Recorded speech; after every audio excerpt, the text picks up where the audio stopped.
Halo bosku, di sini saya Arkan Apandi Ritonga dari kelas 11 akan mengerjakan tugas dari Ibunda tercinta Ibu Risna Yunita Lubis SPD. Jangan lupa subscribe dan like videonya. Wow. Baik, kita akan menjelaskan soal nomor 1, yaitu untuk mencari ORDM dan ORDN. Jadi rumusnya adalah Pi sama dengan konsentrasi P per pangkat M dan Q kali Q pangkat N. Jadi kita akan melihat percobaannya di mana yang paling mendekati untuk kita bagikan untuk semakin lebih mudah. Yaitu Pi1 per Pi2 sama dengan konsentrasi P pangkat M kali Q pangkat N per Pi2 sama dengan konsentrasi P per M pangkat M kali Q pangkat N. Jadi yang kita dapatkan dari Pi1-nya adalah 0,04 dibagi Pi2 0,02 sama dengan 0,2 per 0,1 ORDM dan 0,1 per 0,1 ORDN.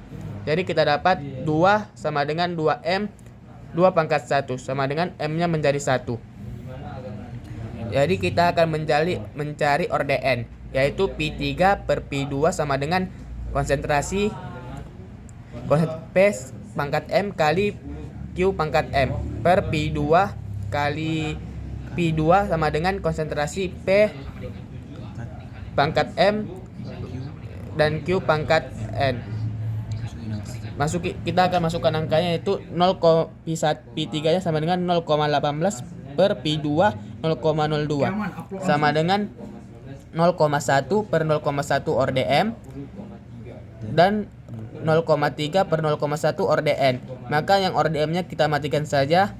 Dapatnya adalah 9 sama dengan 3N atau 3,2 3 pangkat 2 sama dengan 3N dan jadi N-nya sama dengan 2.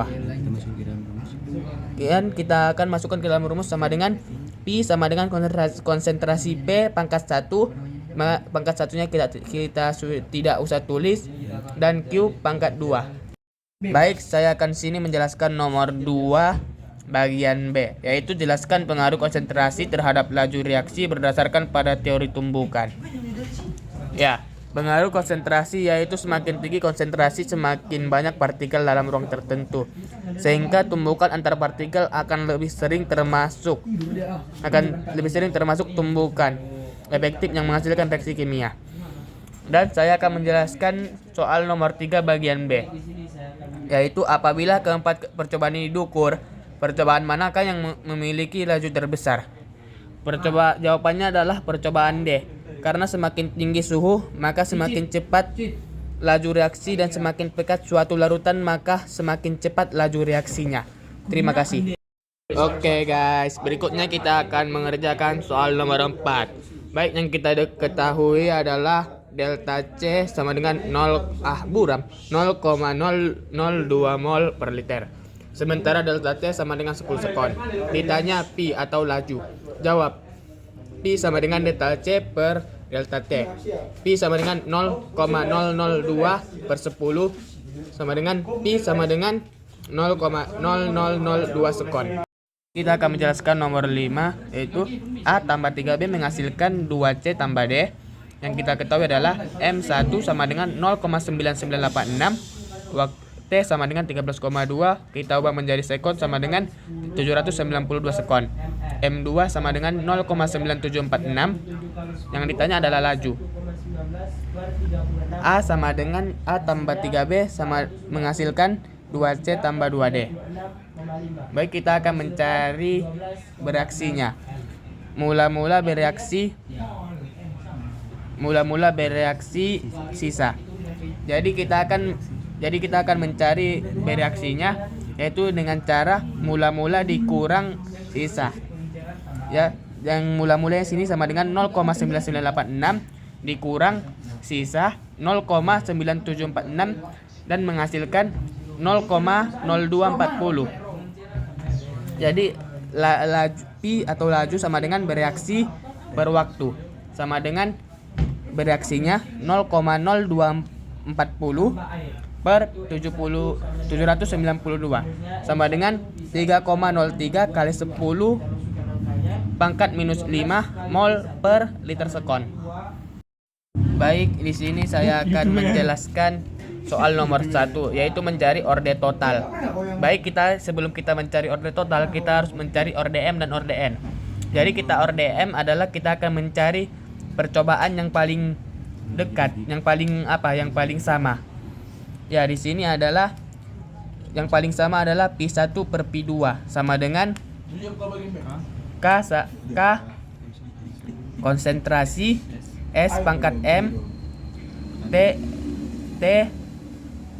pangkat N per S pangkat M dan T pangkat N. Jadi kita akan mendapat 0,08 per 0,02 sama dengan 0,6 per 0,3, dan orde N-nya kita akan mendapat 0,25 per 0,25. Jadi di sini kita akan membaginya.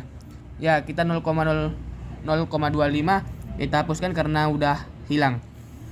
Oleh itu 0,3-nya kita akan mendapat 2.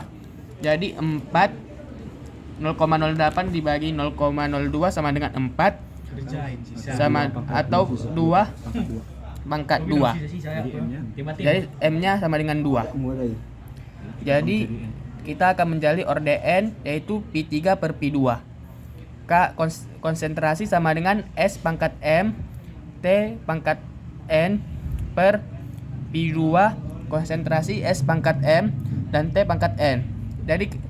Jadi masukkan angkanya di percobaan ketiga dan kedua sama dengan 0,16 per 0,02 sama dengan 0,3 per 0,3 orde M, dan orde N nya adalah 0,2 per 0,25.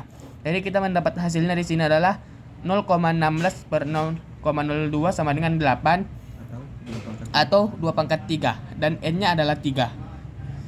Oke, baik, jadi orde totalnya adalah orde M sama dengan 2 tambah 3 sama dengan 5.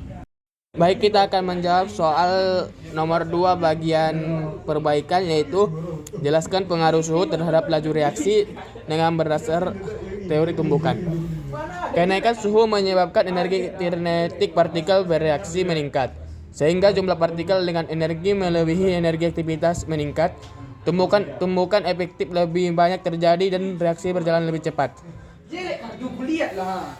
Dan saya akan menjelaskan soal nomor 3 perbaikan, yaitu sebutkan beberapa cara yang dapat dilakukan untuk memperkecil energi aktivasi suatu reaksi. Menggunakan katalis, memperkecilkan ukuran partikel per reaksi, memperbesar konsentrasi per reaksi, memperbesar tekanan jika reaksi melibatkan gas, dan menaikkan suhu. Sekian, terima kasih. Guys, baik, kita akan menjelaskan nomor 4 di sini ya. Yang kita ketahui adalah T1 sama dengan 20, T2 sama dengan 60 Celcius ya. Kelipatannya sama dengan 2, sementara kenaikan suhunya sama dengan 10 Celcius. Jawabnya adalah kita akan menggunakan rumusnya. Pi2 sama dengan Pi1 kelipatan 2 pangkat 60 kurang 20 per 10. Nah, kita akan melihat nih seperti di sini. Pi2 sama dengan Pi1 kelipatan 2 40 per 10, karena kita sudah kurangkan dengan 60 kurang 20. Dan Pi2 sama dengan Pi1 kelipatan 2 pangkat 4, karena 40 per 10 bagi 10 sama dengan 4. Dan Pi2 sama dengan Pi1 16, karena 2 pangkat 4 sama dengan 16. Mantap. Oke, baik, kita akan menjelaskan jawaban dari nomor 5, yaitu asam klorida pekat mengandung 37% massa HCl dan massa jenis sama dengan 1,19 kg per liter. Ya, yang kita ketahui adalah HCl-nya sama dengan 37%, MR-nya sama dengan 36,5, dan Rho-nya sama dengan 1,19 kg per liter, atau kita ubah 1,1 gram per mililiter. Ya, yang ditanya di sini adalah berapakah molaritas larutan asam klorida tersebut. Jadi kita akan membuatnya sama dengan M sama dengan persen kali 10 kali Rho per MR sama dengan 37 kali 10 kali 1,19 per 36,5, dan hasilnya kita dapat di sini sama dengan 440,3 per 36,5, dan hasilnya sama dengan 12,06 molaritas ataupun M. Baik, kita akan menjelaskan soal jawaban dari B. Berapakah mililiter asam klorida ini diperlukan untuk membuat 500 mililiter larutan dan HCl 2 mol. Jadi N1 sama dengan N2, M1 P1 sama dengan M2 P2, 12 kali P1 sama dengan 2 kali 500, P1 sama dengan 2 kali 500 per 12. Jadi hasilnya kayak di sini kita akan mendapat P1 sama dengan 83,333 sampai habis seterusnya mililiter. Thank you.